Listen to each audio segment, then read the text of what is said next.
के एउटा आवाजविहीन सडक प्राणीले संसारलाई शान्तिको पाठ सिकाउन सक्छ? हो, अवश्य सक्छ। यो कथा हो अलोकाको।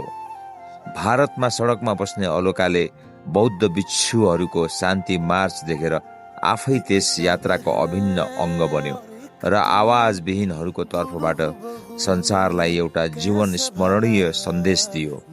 धेरै लामो यात्राको क्रममा ऊ बिरामी भयो, गाडीको ठक्करबाट घाइते भयो, तर पनि उसको बौद्ध भिक्षु प्रतिको प्रेम र दृढ सङ्कल्पले घाइते अवस्थामा पनि गाडीमा आराम सहितको यात्रा नगरेर बाटोमै हिँडेर टेक्साससम्मको 2300 माइलको यात्रा सफल गर्यो।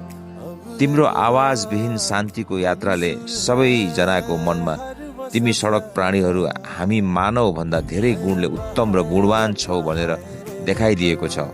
धन्यवाद छ अलोका, तिम्रो शान्ति र वफादारी युक्त सफल यात्राको लागि।